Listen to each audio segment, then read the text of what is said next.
city's breaking down on a camel's back. I walked briskly across the wet asphalt, sparkling awkwardly, faster than the person in front of me, but at a pace that allowed those behind me to pass. It was about a 5-minute walk from home to the station.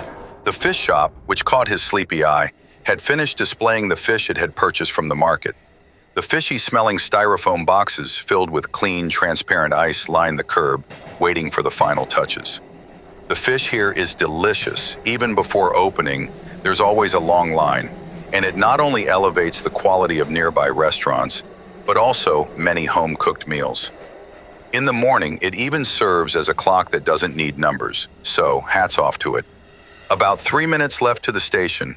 I will now hide myself in the iron box of gluttony, maintain a certain level of high-speed stillness, and then sit at my desk to sell boredom. The iron box is filled with unhappy faces. I can understand the feelings of the fish, which are said to be fresh, even though they are dead. Even when alive, there is no freshness. The ones who buy my boredom every month are the complainers. They make detailed demands, saying, "Do this, do that." Ignoring the fish market, the connection to the secular world gradually becomes clearer. But my reluctant heart is a gradient, always died according to the distance from the desk. Restaurants begin to appear, bearing designs that seem to have been clearly defined for customers. Beauty salons whose exteriors don't reveal what they are have become more numerous than convenience stores. About 2 minutes left to the station. I have a habit of touching my face. This habit, which emerges when I'm popular, increases in frequency in proportion to the distance from the station. It's because people with the same purpose as me gather around the iron box.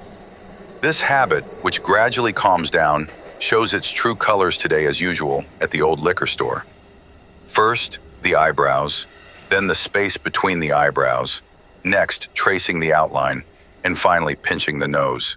There's no meaning to each action.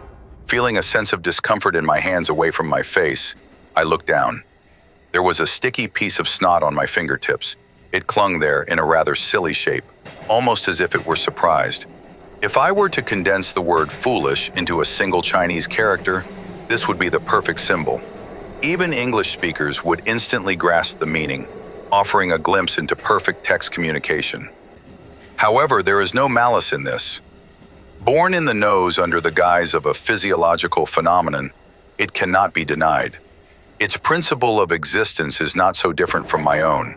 It must have been told by its elders that, when the time comes, it would wrap itself in tissue, warm up, and come to an end. It likely never imagined it would be exposed to public view, let alone receive a look of disgust from its creator, as if it were someone else's problem. For its sake, I must release it.